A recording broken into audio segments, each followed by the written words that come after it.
जन ਜਾਂ ਸੰਤ ਜਨ ਭਗਤ ਗੁਰਮੁਖ ਜਨ ਨੇ ਨਾ ਹਰ ਹੱਦ ਪਾਰ ਕਰ ਜਾਂਦੇ ਨੇ। ਪਰਉਪਕਾਰ ਦੀ ਕੋਈ ਸੀਮਾ ਨਹੀਂ।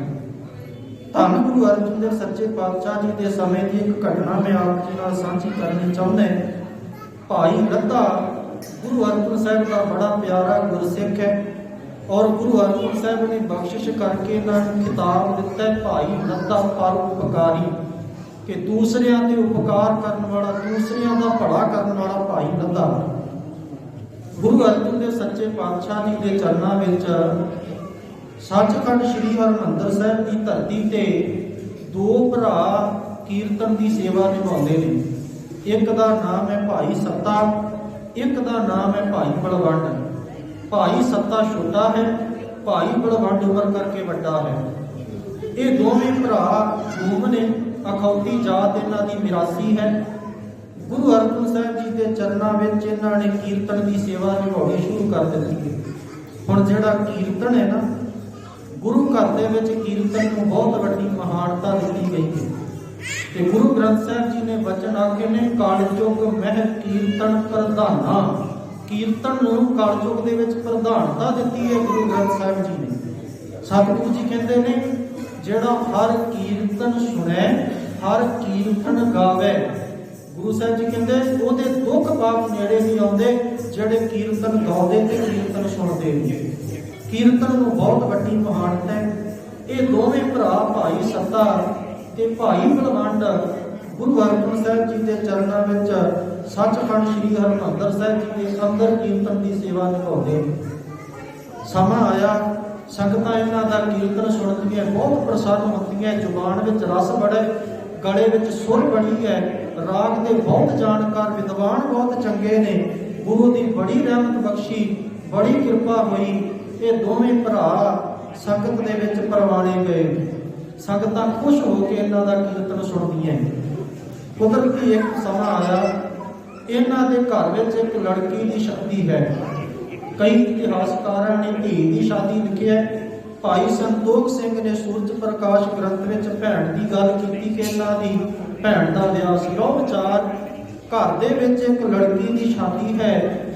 ਹੁਣ ਆਮ ਇਹ ਇਸ ਤਰ੍ਹਾਂ ਸੰਸਾਰ ਦੇ ਵਰਤਾਰਾ ਵਰਤਦੇ। ਅਸੀਂ ਵੀ ਘਰ ਪਰਿਵਾਰ ਵਿੱਚ ਰਹਿਣ ਵਾਲੇ ਹਾਂ।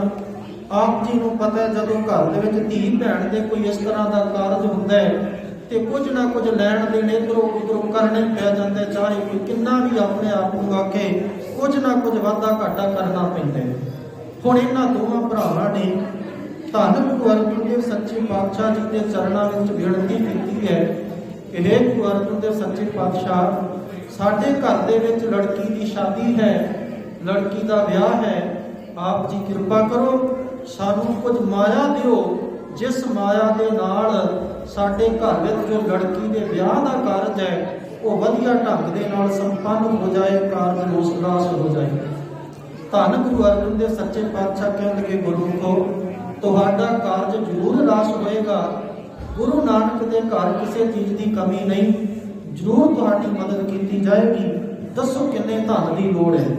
ਤੇ ਗੁਰੂ ਅਰਜਨ ਸਾਹਿਬ ਨੂੰ ਕਹਿਣ ਲੱਗੇ, ਸਤਿਗੁਰੂ ਇੱਕ ਦਿਨ ਦੀ ਸਾਰੀ ਚੜ੍ਹਤ ਜਿਹੜੀ ਹੈ, ਇੱਕ ਦਿਨ ਦੀ ਸਾਰੀ ਜਿਹੜੀ ਤੁਹਾਡੇ ਸਨਮੁਖ ਸੰਗਤ ਭੇਟਾ ਦਿੰਦੀ ਹੈ, ਉਹ ਚੜਾਵਾ ਸਾਨੂੰ ਦੇ ਦਿੱਤਾ ਜਾਏਗਾ। ਗੁਰੂ ਅਰਜਨ ਸਾਹਿਬ ਕਹਿੰਦੇ 7 ਵਚਨ ਹੈ। ਅਗਲਾ ਦਿਨ ਚੜ੍ਹਿਆ, ਅੰਮ੍ਰਿਤ ਵੇਲੇ ਦੋਵੇਂ ਭਰਾ ਆਏ ਨੇ, ਸ਼ਬਦ ਕੀਰਤਨ ਗਾਇਨ ਕੀਤਾ। ਆਸਾ ਕੀ ਵਾਰ ਬਣਾਈ, ਬਾਣੀ ਦੇ ਸ਼ਬਦ ਪੜ੍ਹਦੇ ਨੇ ਔਰ ਨਾਲ ਨਾਲ ਧਿਆਨ ਮਾਇਆ ਵੱਧ ਰਹੀ ਹੈ ਕਿ ਕਿੰਨਾ ਕੁ ਚੜਾਵਾ ਚੜ੍ਹ ਰਹੇ ਨੇ। ਗੁਰੂ ਗ੍ਰੰਥ ਸਾਹਿਬ ਸੱਚੇ ਪਾਤਸ਼ਾਹ ਜੀ ਕਹਿੰਦੇ, ਲੋਭ ਵਿਕਾਰ ਜਿੰਨਾ ਮਨ ਲਾਗਾ ਤਿਨ ਵਿਸਰਿਆ ਪੁਰਖ ਚੰਗੇਰਾ।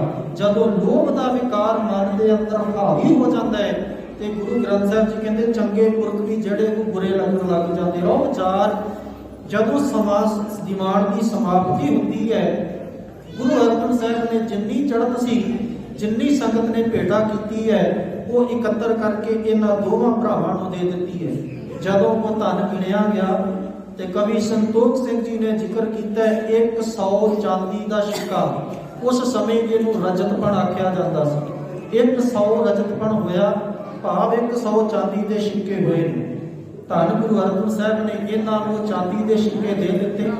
ਜਦੋਂ ਇਹਨਾਂ ਨੇ ਗਿਣੇ ਨੇ ਕੇਵਲ 100 ਚਾਂਦੀ ਦਾ ਸਿੱਕਾ ਤੇ ਇਤਿਹਾਸਕਾਰ ਕਹਿੰਦੇ ਇਹਨਾਂ ਨੇ ਉਹ ਚਾਂਦੀ ਦੇ ਸਿੱਕੇ ਗੁਰੂ ਅਰਜਨ ਸਾਹਿਬ ਦੇ ਅੱਗੇ ਵਗਾ ਕੇ ਮਾਰ ਦਿੱਤੇ। ਲੋਭ ਵਿਕਾਰ ਜਿੰਨਾ ਮਨ ਲਾਗਾ ਤਿਨ ਵਿਸਰਿਆ ਪੁਰਖ ਚ ਗਿਆ। ਜਦੋਂ ਲੋਭ ਦਾ ਲਾਲਚ ਦਾ ਕੁੱਤਾ ਅੰਦਰ ਹਾਵੀ ਹੋ ਜੇ, ਸੱਚ ਕਰਕੇ ਜਾਣੇ, ਉਦੋਂ ਗੁਰੂ ਨਜ਼ਰ ਨਹੀਂ ਆਉਂਦਾ। ਇਹਨਾਂ ਨੇ ਗੁਰੂ ਅਰਜਨ ਸਾਹਿਬ ਦੇ ਸਨਮੁਖ ਕੋ 100 ਚਾਂਦੀ ਦਾ ਸਿੱਕਾ ਵਗਾ ਕੇ ਮਾਰਿਆ। ਕਹਿੰਦੇ ਇਹਨਾਂ ਨਾਲ ਕੀ ਕਰਾਂਗੇ, ਸਾਨੂੰ ਤੇ 1000 ਰੁਪਈਆ ਘੱਟੋ ਘੱਟ ਚਾਹੀਦਾ ਹੈ। ਸਾਡੀ ਲੜਕੀ ਦੀ ਸ਼ਾਦੀ ਹੈ, ਸ਼ਾਹੀ ਠਾਠ ਬਾਠ ਨਾਲ ਵਿਆਹ ਕਰਨਾ ਹੈ, ਜਿਵੇਂ ਅੱਜ ਵੀ ਹੁੰਦਾ ਹੈ। ਚਾਹੇ ਕਰਜ਼ਾ ਚੁੱਕ ਕੇ ਵਿਆਹ ਕੀਤਾ ਜਾਏ, ਕਰਜ਼ਾ ਨਾ ਚੁੱਕਣ ਦੀ ਹਾਲਤ ਵਿੱਚ ਭਾਵੇਂ ਪਿਤਾ ਨੂੰ ਫਾਹ ਲੈਣਾ ਪੈ ਜੇ, ਪਰ ਸਾਡੇ ਮਨ ਵਿੱਚ ਇੱਕ ਗੱਲ ਬੈਠ ਗਈ ਹੈ ਕਿ ਜੇ ਅਸੀਂ ਸ਼ਾਹੀ ਠਾਠ ਬਾਠ ਨਾਲ ਵਿਆਹ ਨਾ ਕੀਤਾ ਤੇ ਲੋਕ ਕੀ ਆਖਣਗੇ। ਅਸਲ ਵਿੱਚ ਲੋਕ ਲਾਜ ਨੇ ਸਾਡਾ ਬੇੜਾ ਗਰਕ ਕਰਕੇ ਰੱਖਤਾ। ਰੋਹ ਵਿਚਾਰ ਕਹਿੰਦੇ ਸਾਨੂੰ 1000 ਰਜਤਪਣ ਚਾਹੀਦਾ ਸੀ, ਇਸ 100 ਰਜਤਪਣ ਨਾਲ ਅਸੀਂ ਕੀ ਕਰਨਾ ਹੈ। ਤੇ ਗੁਰੂ ਅਰਜਨ ਸਾਹਿਬ ਦੇ ਸਾਨੂੰ 100 ਸਿੱਕਾ ਵਗਾ ਕੇ ਮਾਰਿਆ। ਇਹ ਕੋਈ ਸਤਿਕਾਰ ਵਾਲੀ ਤੇ ਗੱਲ ਨਹੀਂ ਸੀ ਨਾ। ਕੋਈ ਗੁਰੂ ਸਾਹਿਬ ਦਾ ਇਹਨਾਂ ਨੇ ਮਾੜ ਨਹੀਂ ਰੱਖਿਆ ਕਿ ਸਮਰੱਥ ਗੁਰੂ ਨੇ ਇਹਨਾਂ ਦੇ ਸਾਹਮਣੇ ਇਸ ਤਰ੍ਹਾਂ।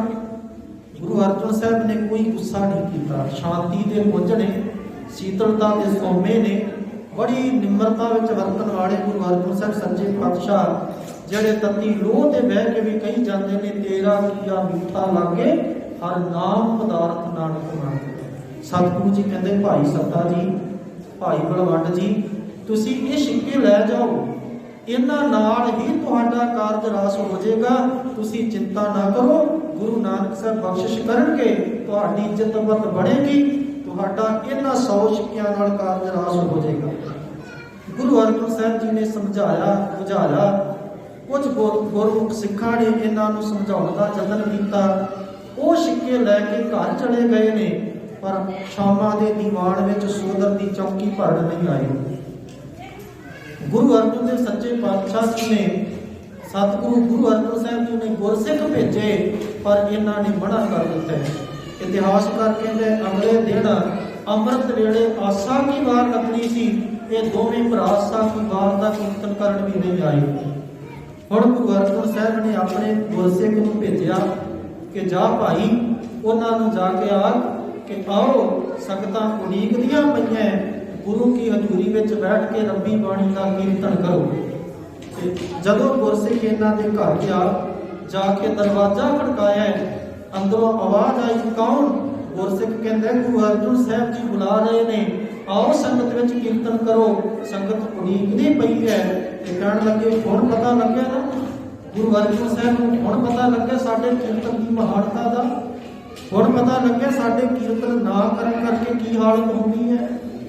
ਸਾਡਾ ਕੋਈ ਇੱਜ਼ਤ ਮਾਣ ਨਹੀਂ ਕੀਤਾ ਗੁਰੂ ਅਰਜਨ ਸਾਹਿਬ ਨੇ, ਇੱਕ 100 ਚਾਂਦੀ ਦਾ ਸਿੱਕਾ ਦਿੱਤਾ, ਸਾਡਾ ਉਹਦੇ ਨਾਲ ਕੀ ਬਣੇਗਾ। ਗੁਰਸਿੱਖ ਕਹਿੰਦੇ ਭਾਈ ਗੁਰੂ ਅਰਜਨ ਸਾਹਿਬ ਬੁਲਾ ਰਹੇ ਨੇ, ਆਓ ਤੇ ਗੁਰਬਾਣੀ ਦਾ ਕੀਰਤਨ ਕਰੋ। ਕਹਿੰਦੇ ਅਸੀਂ ਨਹੀਂ ਆਉਣਾ। ਜਾਓ ਕਹਿ ਦਿਓ ਜਾ ਕੇ ਗੁਰੂ ਅਰਜਨ ਸਾਹਿਬ ਨੂੰ ਕਿ ਅਸੀਂ ਨਹੀਂ ਆਉਣਾ ਕੀਰਤਨ ਕਰਨ ਦੇ ਵਾਸਤੇ। ਗੁਰਸਿੱਖ ਵਾਪਸ ਆ ਗਿਆ।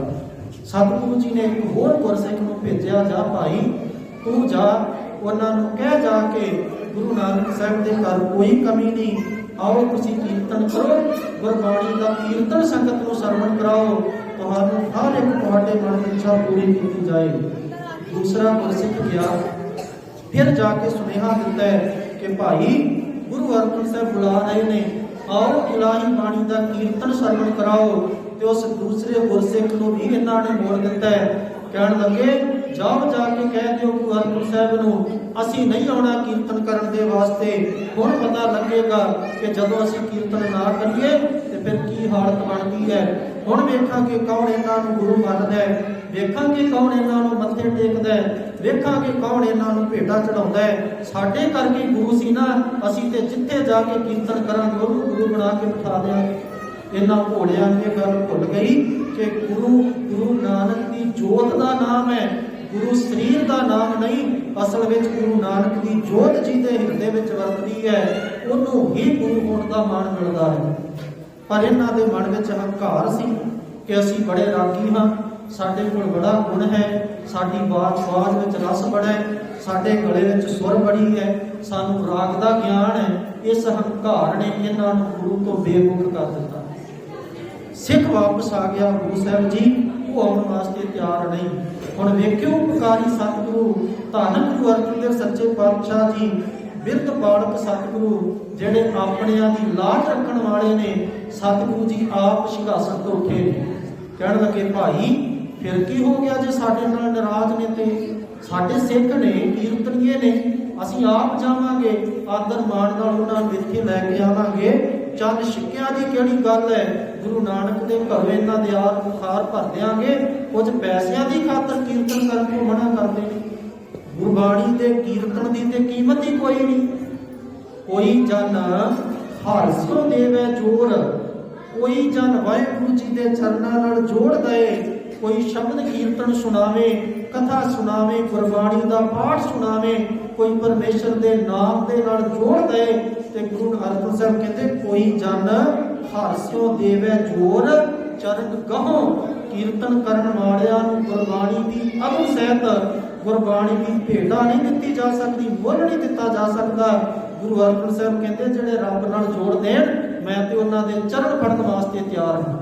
ਚਰਨ ਗਹੋ ਬਖੋ ਸ਼ੁਭ ਰਸਨਾ, ਮੈਂ ਆਪਣੀ ਰਸਨਾ ਨਾਲ ਉਹਨਾਂ ਦਾ ਜਸ ਕਰਾਂਗਾ।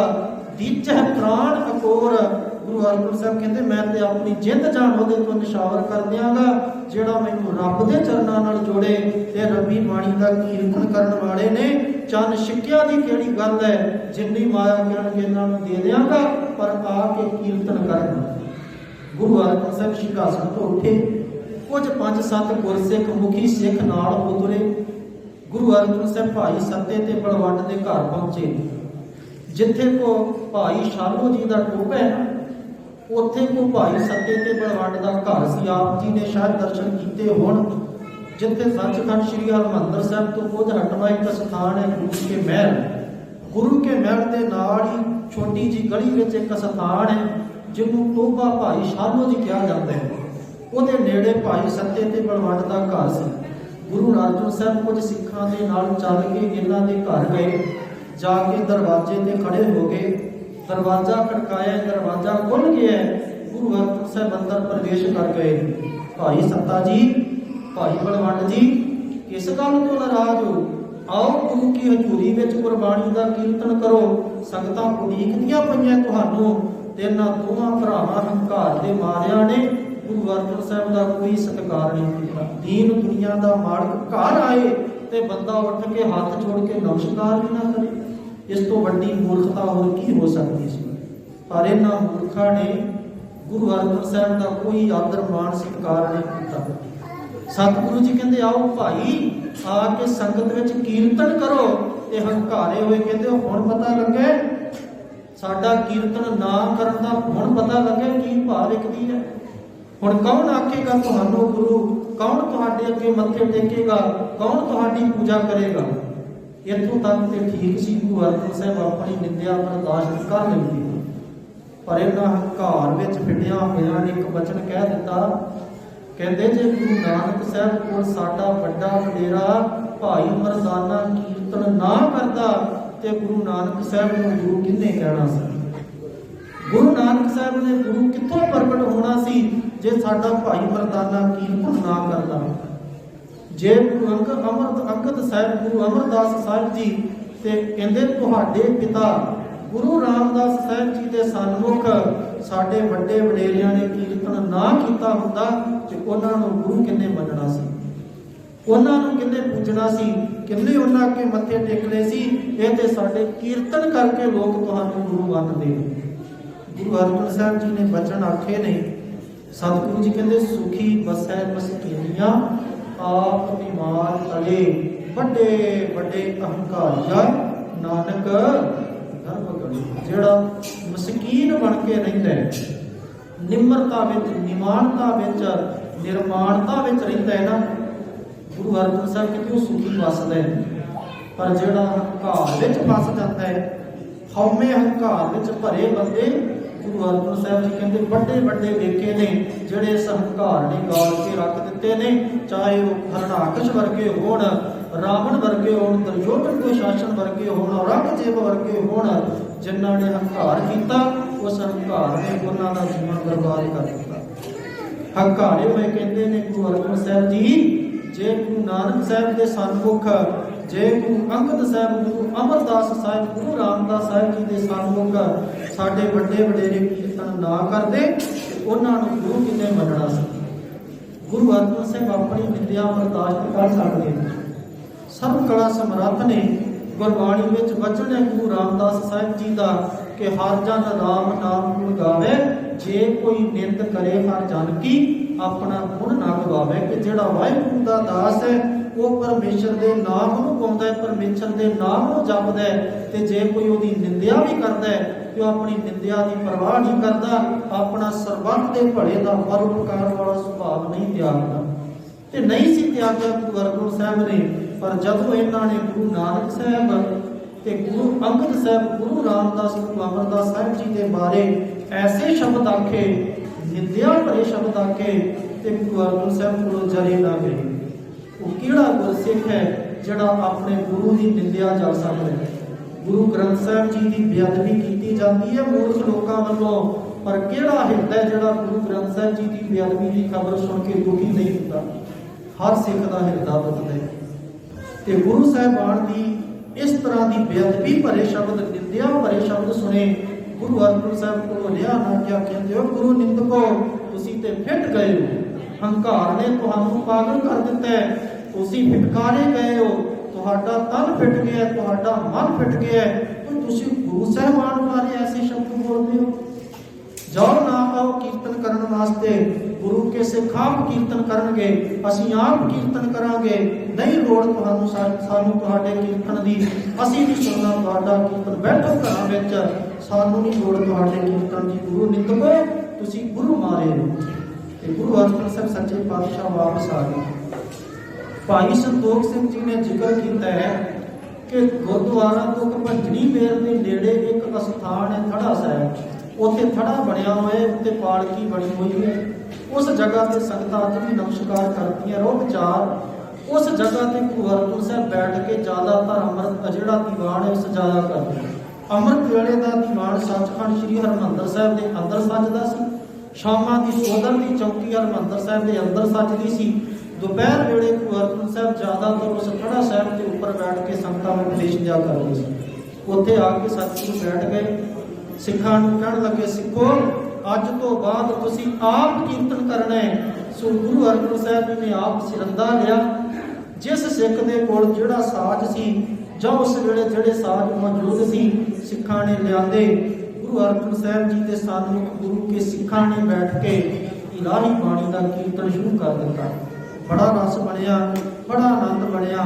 यह भी दात है, जदों गुरु ने दात बख्शी होवे ते किसी को सीखण की लोड़ नहीं पैंदी, गुरु कृपा करके अंदरों ही सारी विद्वता प्रगट कर देते हैं। गुरु ग्रंथ साहब जी कहते हैं, जो प्राणी को बिंद ध्यावे, पढ़िया अनपढ़िया परम गत पावे, जिहड़ा रब के सिमरन नाल जुड़ जाता है उन्होंने दुनियावी विद्या की लोड़ नहीं। यदा पावे भी नहीं कि दुनियावी विद्या ग्रहण नहीं करे। लोड़ है समाज में विचरने ते दुनियावी विद्या जरूर सीखनी चाहिए, लाजमी है, पर जे परमेश्वर के मार्ग की गल करोगे तो उत्ते दुनियावी विद्या का कोई मुल नहीं। धन गुरु अर्जन देव सच्चे पातशाह जी ने हुक्मनामा उस समय जारी किया है। सिखां कहण लगे, संगत जी सत्ता के बलवंड गुरु फिटकारे ने, गुरु निंदक ने उन्होंने दुरकारिया गया गुरु घरों, फिटकारे हुए ने वड्डे गुरु साहिबान के निंदक ने, इन्हों कोई गुरसिख मुँह ना लावे, ते जेड़ा इन्हां दी सिफारिश लैके साडे कोल आएगा उन्होंने सख्त सजा दी जाएगी, वह सिर गंजा किया जाएगा, वह मुख काला किया जाएगा, उन्होंने गधे ते बिठाया जाएगा, ते सारे अमृतसर का चक्कर लवाया जाएगा। जेड़ा इन्हां दी सिफारिश करना आएगा, इन्हां दी कोई सिफारिश ना करे। वचन हो गया। गुरु अर्जन साहब जी के गुरसिख आप कीर्तन करते सत्ता ते बलवंड, इन्हां दी की हालत बनी, इतिहासकार कहते तन ते कोढ़ का रोग हो गया। घर में गरीबी दरिद्रता ने पैर पसार रहे ने, खाण वास्ते रोटी तो आतर हो गए दोवें भरा, शरीर ते कोढ़ का रोग हो गया, लोगों के घर जाते कोई मुँह नहीं लाता। इतिहासकार कहते जे किसी के घर मंगण जाते ने लोग दरवाजे बंद कर लेते हैं, गुरु निंदको तुहाडे वास्ते साडे घर में कुछ नहीं।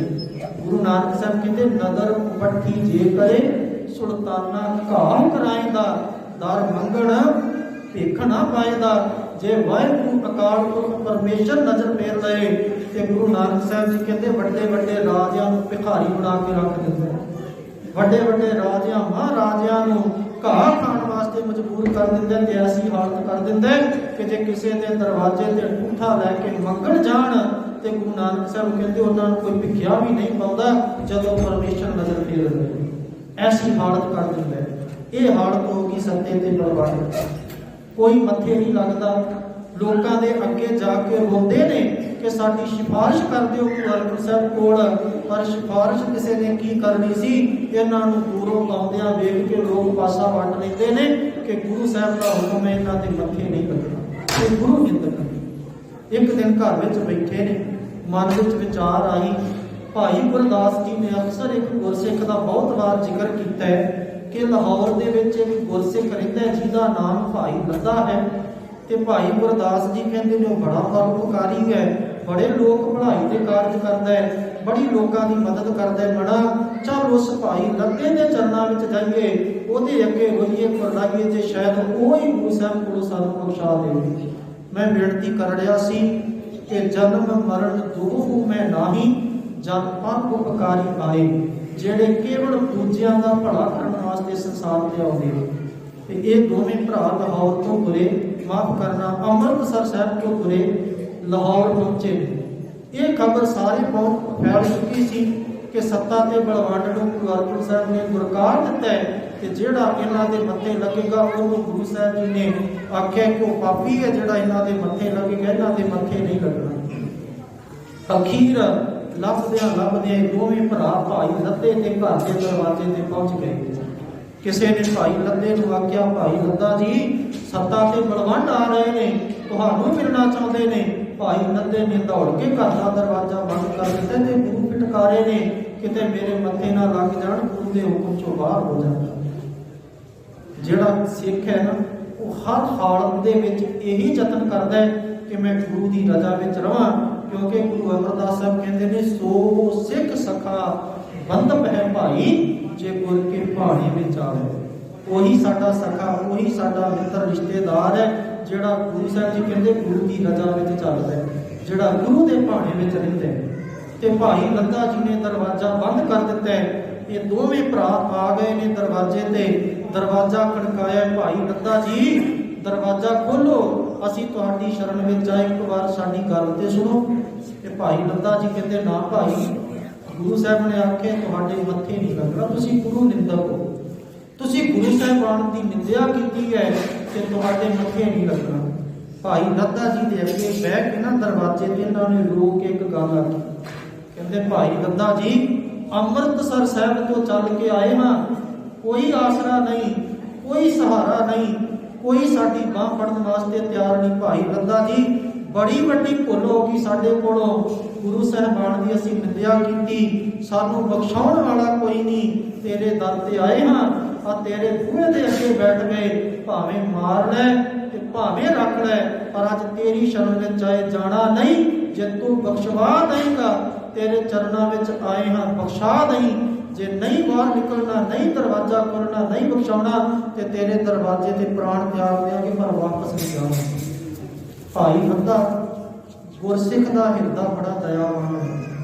ते माफ करना जे कोई कहते कि मैं सिख हाँ ते ओहदे अंदर दया नहीं, ते वो कहने का सिख तो हो सकता है, पर वो गुरु का सिख नहीं। क्योंकि सिख की पहली जिहड़ी शर्त है ना वो ये है कि तेरे अंदर दया पैदा होवे।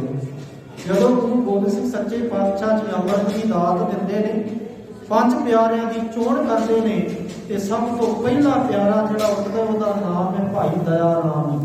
तो गुरु अर्जन साहब कहते जे दया आ गई है तो बाकी सारिया चीज़ां अपने आप आ जाए। सच करके जानियो, दूसरा गुरसिख उठदा धर्मचंद, तीसरा हिम्मत राय, ते चौथा भाई मोहकम चंद, ते पंजवां साहिब चंद। ये पांच सिख, पांच प्यारे, पांच गुण ने साध संगत, जिहदे अंदर ये पांच गुण ने, असल दे विच वही गुरु गोबिंद सिंह दा सिख है। अंदर दया होवे, अंदर धर्म होवे, अंदर हिम्मत होवे, अंदर मोह कम होवे, भाव दुनियावी पदार्थां दा, ਪਰਿਵਾਰ ਦਾ ਕੋਈ ਮੋਹ ਨਾ ਹੋਵੇ। ਜਿਹੜਾ ਇਹਨਾਂ 4 ਗੁਣਾਂ ਦਾ ਧਾਰਨੀ ਹੈ ਉਹਦੀ ਸਾਹਿਬ ਤੱਕ ਪਹੁੰਚ ਹੁੰਦੀ ਹੈ, ਉਹ ਸਾਹਿਬ ਦਾ ਰੂਪ ਹੋ ਜਾਂਦਾ ਹੈ। ਇਹਨਾਂ 5 ਗੁਣਾਂ ਦੇ ਧਾਰਨੀ ਦਾ ਨਾਮ ਹੈ ਗੁਰਸਿੱਖ, ਖਾਲਸਾ ਸਿੰਘ। ਤੇ ਮਾਫ ਕਰਨਾ ਜੇ ਅੰਦਰ ਦਇਆ ਨਹੀਂ, ਅੰਦਰ ਧਰਮ ਨਹੀਂ, ਅੰਦਰ ਜ਼ੁਲਮ ਦੇ ਖਿਲਾਫ ਲੜਨ ਦੀ ਹਿੰਮਤ ਨਹੀਂ, ਹਿਰਦੇ ਵਿੱਚ ਦੁਨਿਆਵੀ ਮੋਹ ਖਤਮ ਨਹੀਂ ਹੋਇਆ, ਉਹ ਕਦੇ ਸਾਹਿਬ ਦੇ ਨਾਲ ਮਿਲ ਨਹੀਂ ਸਕਦਾ। ਉਹ ਗੁਰੂ ਗੋਬਿੰਦ ਸਿੰਘ ਦਾ ਸਿੰਘ ਨਹੀਂ, ਉਹ ਗੁਰੂ ਸਾਹਿਬਾਨ ਦਾ ਸਿੱਖ ਵੀ ਨਹੀਂ। ਪਹਿਲਾ ਗੁਣ ਹੈ ਹਿਰਦੇ ਵਿੱਚ ਦਇਆ ਪੈਦਾ ਹੋਵੇ। ਤੇ ਭਾਈ ਲੱਦਾ ਜੀ ਅੰਦਰ ਬੈਠੇ ਮਨ ਵਿੱਚ ਵਿਚਾਰ ਆ ਗਈ ਮਨਾ, ਗੁਰੂ ਨਾਨਕ ਸਾਹਿਬ ਦਾ ਧਰਮ ਤੇ ਦਇਆਵਾਨ ਹੈ। ਦਇਆ ਦਾ ਧਰਮ ਹੈ ਧੌਲ ਧਰਮ ਦਇਆ ਦਾ ਪੂਤ। ਧਰਮ ਦੀ ਮਾਂ ਹੀ ਦਇਆ ਹੈ। ਤੇ ਜੇ ਅੱਜ ਇਹਨਾਂ ਤੇ ਪਰਉਪਕਾਰ ਨਾ ਕੀਤਾ, ਜੇ ਗੁਰੂ ਨਾਨਕ ਦੀ ਸਿੱਖੀ ਸ਼ੁਰੂ ਹੀ ਪਰਉਪਕਾਰ ਤੋਂ ਹੁੰਦੀ ਹੈ, ਤੇ ਜੇ ਇਹਨਾਂ ਦੇ ਉੱਪਰ ਭਲਾ ਨਾ ਇਹਨਾਂ ਦਾ ਕੀਤਾ, ਪਰਉਪਕਾਰ ਨਾ ਕੀਤਾ, ਤੇ ਸਿੱਖੀ ਨੂੰ ਲਾਜ ਲੱਗੇਗੀ। ਇਤਿਹਾਸ ਆਖੇਗਾ 2 ਸਿੱਖ ਰੋਂਦੇ ਭਾਈ ਲੱਦੇ ਦੇ ਘਰੋਂ ਵਾਪਸ ਆ ਗਏ, ਪਰ ਉਹਨੇ ਪਰਉਪਕਾਰ ਨਾ ਕੀਤਾ। ਨਹੀਂ ਮਨਾ, ਇਹਨਾਂ ਦੀ ਬੇਨਤੀ ਸੁਣਨੀ ਚਾਹੀਦੀ ਹੈ, ਇਹਨਾਂ ਦਾ ਭਲਾ ਕਰਨਾ ਚਾਹੀਦਾ ਹੈ। ਪਰ ਮਨ ਵਿੱਚ ਦੂਸਰੀ ਵਿਚਾਰ ਆ ਗਈ ਕਿ ਗੁਰੂ ਅਰਜਨ ਸਾਹਿਬ ਨੇ ਹੁਕਮ ਕੀਤਾ ਹੈ ਇਹਨਾਂ ਦੀ ਸਿਫਾਰਿਸ਼ ਕਰਨ ਵਾਲੇ ਨੂੰ ਦੰਡ ਦਿੱਤਾ ਜਾਏਗਾ। ਤੇ ਭਾਈ ਲੱਦੇ ਨੇ ਇੱਕ ਵਿਚਾਰ ਬਣਾ ਲਈ ਮਨ 'ਚ ਸੰਗਤ ਜੀ। ਭਾਈ ਲੱਦਾ ਜੀ ਨੇ ਮਨ ਵਿੱਚ ਵਿਚਾਰ ਇਹ ਬਣਾ ਲਈ ਕਿ ਪਰਉਪਕਾਰ ਜ਼ਰੂਰ ਕਰਨਾ ਹੈ, ਇਹਨਾਂ ਦਾ ਭਲਾ ਜ਼ਰੂਰ ਕਰਨਾ ਹੈ, ਇਹਨਾਂ ਦੇ ਗੁਨਾਹ ਨੂੰ ਗੁਰੂ ਸਾਹਿਬ ਕੋਲੋਂ ਜ਼ਰੂਰ ਬਖਸ਼ਾਉਣਾ ਹੈ। ਉਹਦੇ ਵਾਸਤੇ ਗੁਰੂ ਦੀ ਸਜ਼ਾ ਵੀ ਪ੍ਰਵਾਨ ਹੈ।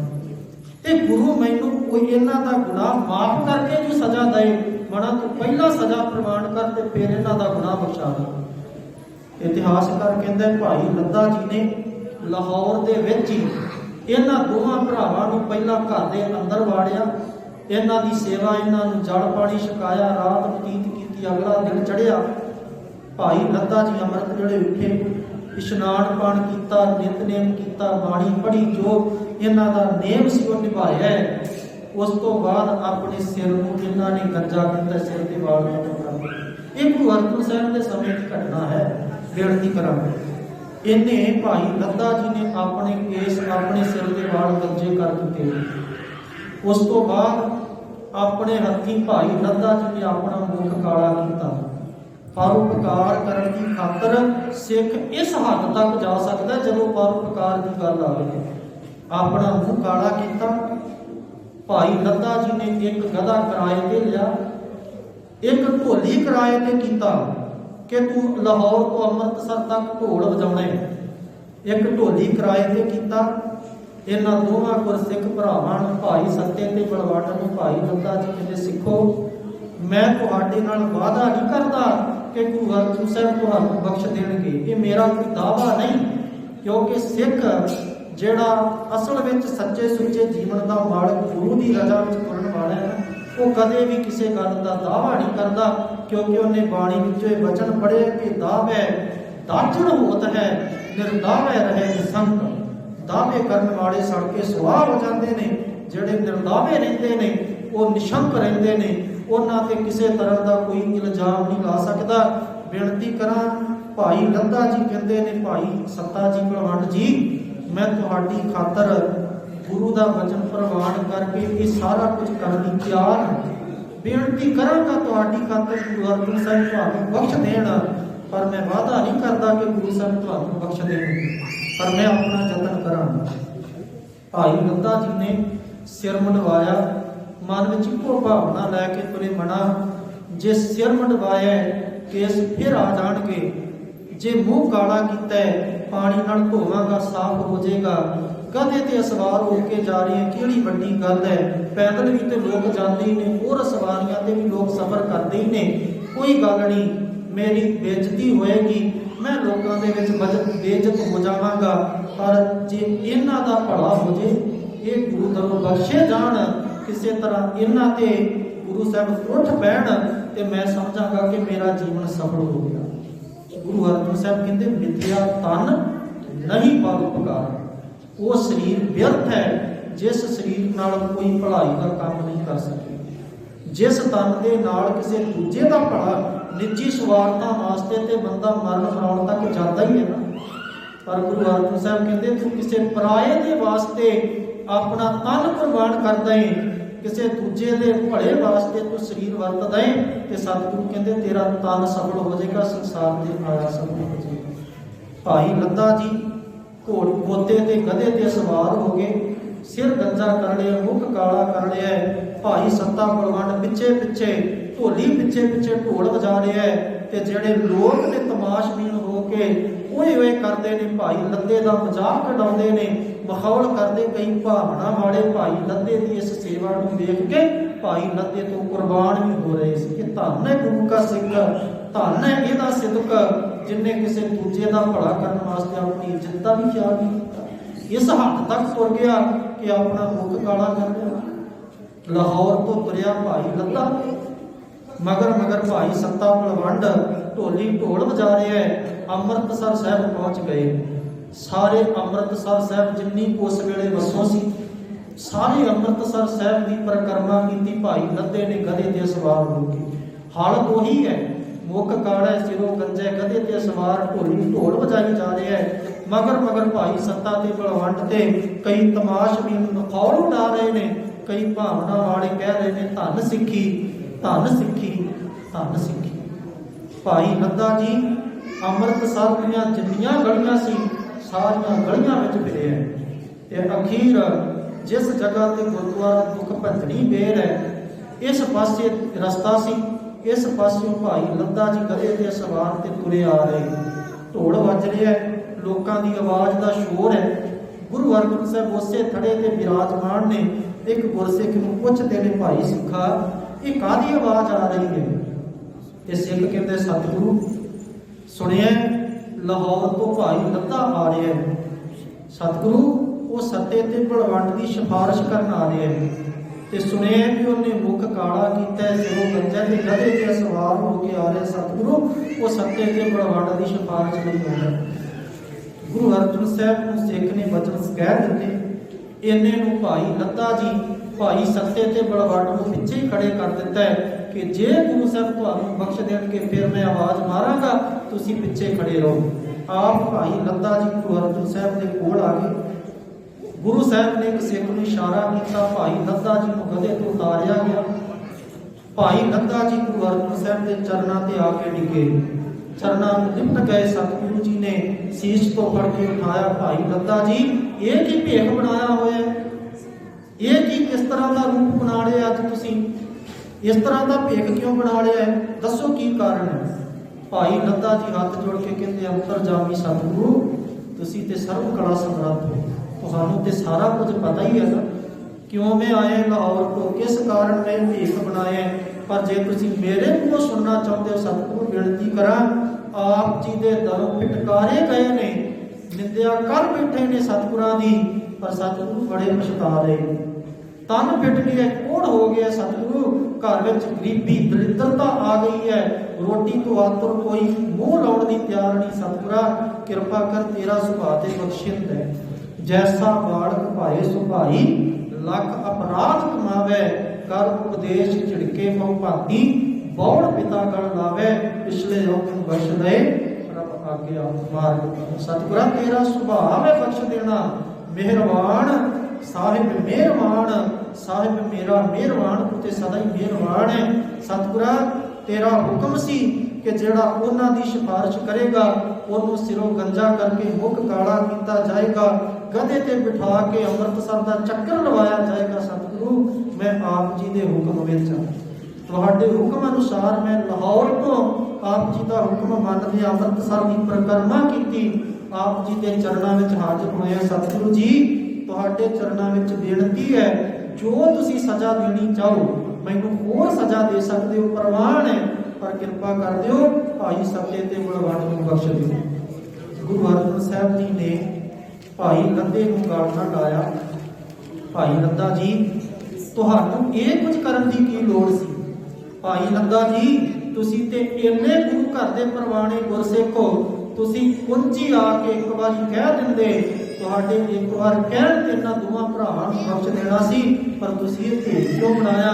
ते भाई लद्दा हाथ जोड़ के कहंदा केवल आप जी का हुक्म है, तुहाडा हुक्म सिर मत्थे, जो तुसी ਤੁਸੀਂ ਹੁਕਮ ਕੀਤਾ ਪ੍ਰਵਾਨ ਹੈ, ਮੈਂ ਤੇ ਕੇਵਲ ਤੁਹਾਡਾ ਹੁਕਮ ਮੰਨਿਆ। ਸਤਿਗੁਰੂ ਜੋ ਵੀ ਤੁਸੀਂ ਸਜ਼ਾ ਦੇਣੀ ਚਾਹੋ ਦੇ ਦਿਓ, ਪਰ ਇਹਨਾਂ ਨੂੰ ਬਖਸ਼ ਦਿਓ। ਧੰਨ ਗੁਰੂ ਅਮਰਦਾਸ ਸਾਹਿਬ ਜੀ ਦੇ ਬਚਨ ਨੇ, ਜੇ ਕੋਈ ਨਿੰਦਕ ਹੋਵੇ ਸਤਿਗੁਰੂ का फिर शरण गुर आवे। सतगुरु जी कहते जे कोई सतगुरु की निंदा करे, हालांकि गुनाह बहुत वड्डा है।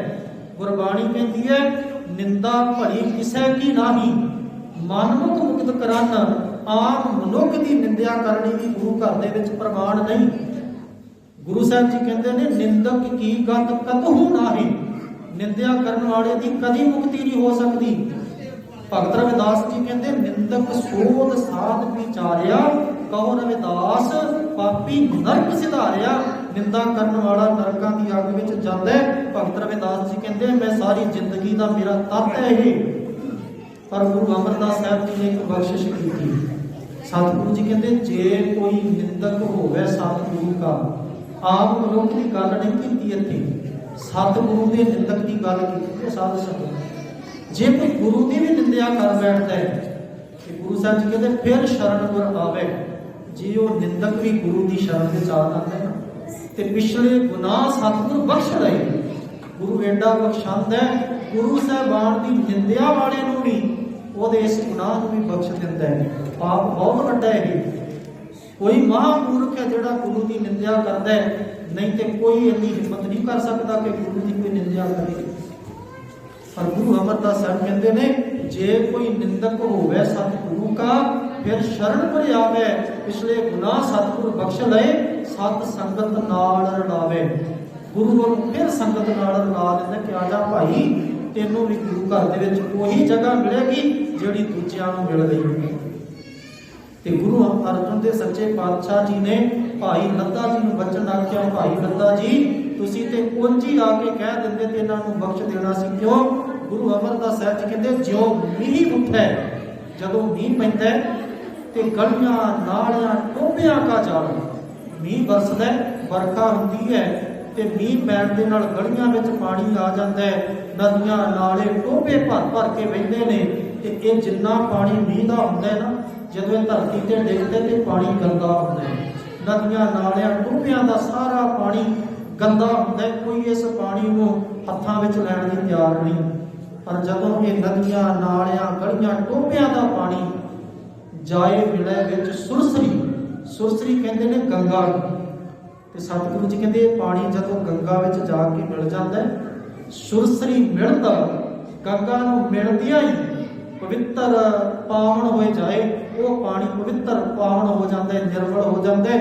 ते जेड़े गंगा नूं पवित्र मनदे ने उस पानी नूं लैके धुले करदे ने, केसां विच पाउंदे, ਉਹਦੇ ਵਿੱਚ इशनान करके अपने आप ਨੂੰ ਵਡਭਾਗੇ ਮੰਨਦੇ। पानी ते ना गंदा ही सी ना, नदियां नालियां टोबियां दा पानी सी, पवित्र क्यों हो गया? क्योंकि गंगा नाल मिल गया। ते गुरु साहब कहते ये वडियाई सतगुर निर्वैर विच। गुरु निर्वैर है, सतगुर सबना का भला बनाएगा। भावें कोई गुरु साहब को तत्ती तवी ते भी क्यों ना बिठावे, गुरु उन्हां दे भी भले दी अरदास करेगा। सरबत के भले का कंसैप्ट है सिੱਖੀ ਦਾ। ते इत्थे जिन्ना मर्जी कोई पापी होवे, अरदास यही होनी है कि नानक नाम चढ़दी कला तेरे भाणे सरबत दा भला।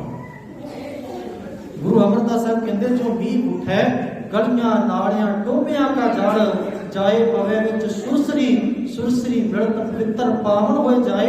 ये वडियाई सतगुर निर्वैर विच, जित मिलिया तिशना भुख उतरे शांत तड़ आवे। सतगुरु जी कहते जिस गुरु नूं मिल के तृष्णा की भुख उतरती है, मन दे विचों हौमे हंकार ईर्खा द्वेष ये सारे अवगुण खत्म हो जाते हैं ते शांत तड़ आवे। तुरंत ही गुरु साहब जी कहते हृदय विच शांति आ जाती है। ये वडियाई सतगुरु गुरु अमरदास सच्चे पातशाह जी कहते ने ये केवल गुरु नानक के घर का बिरद है। ये वडियाई सतगुर निर्वैर विच जित मिले है, तिशना भुख उतरै शांत तड़ आवे। सतगुरु जी कहते ने ये गुरु नानक के घर की वडियाई महिमा है। ते भाई लद्दा जी नूं गल ना लाया गुरु अर्जन साहब ने। सतगुरु जी कहते जा बड़ा उन्होंने कह थानू बख्श दियांगे। भाई लद्दा जी ने भाई सत्ते ते बलवंड नूं आवाज मारी। गुरु अर्जन साहब के चरणों में आके भाई सत्ता ते बलवंड डिग पे गुरु अर्जन साहब के चरणों में लिपट गए गुरु अर्जन साहब के चरणों के नाल।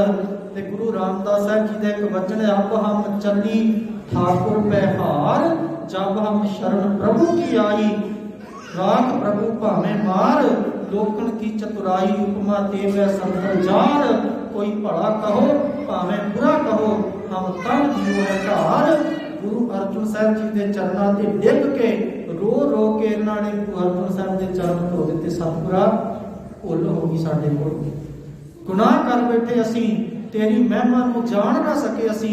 सतगुरा कृपा कर, रहम कर साडे ते, तरस कर साडे ते, दया कर साडे ते। सतगुर आयो शरण तुहारी, मिले सुख नाम हर सुगा, चिंता लाए हमारी, साडा दुख दूर कर दे।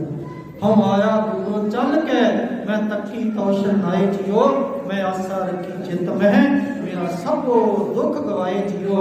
भाई सत्ते दे बलवंड ने रो रो के गुरु अर्जन साहब के चरणों में चल अरदासां कीतियां, बेनतियां कीतियां। ते गुरु अर्जन साहब कहंदे भाई लंदा जी उठाओ इन्हां नूं। उठाया।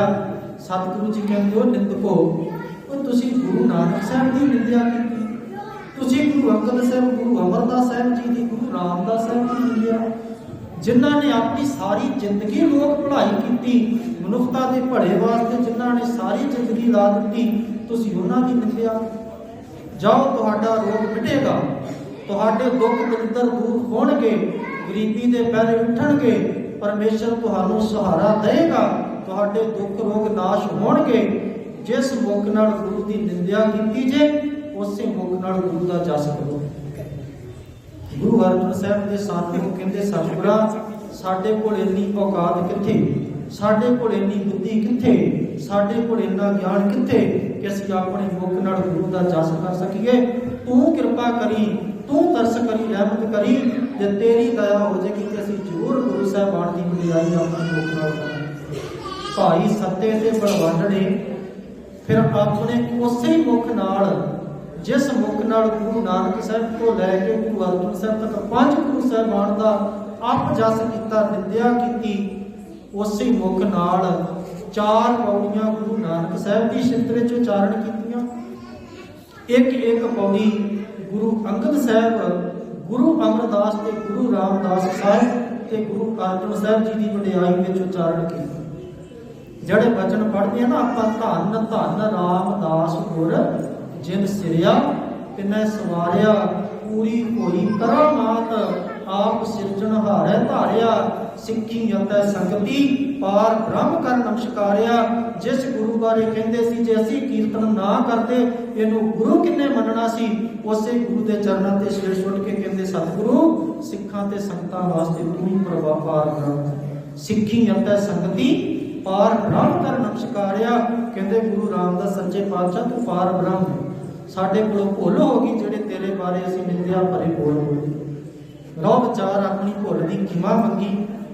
इन्हां ने ये वार उचारण की राम कली राग विच, धन श्री गुरु ग्रंथ साहब जी के अंदर इन्हां दी वार, इन्हां दी बाणी गुरु अर्जन साहब ने दर्ज कर दी। ते गुरु अमरदास सच्चे पातशाह जी कहते ने कि जेड़ा गुरु नूं भा जावे सो सबना भावे।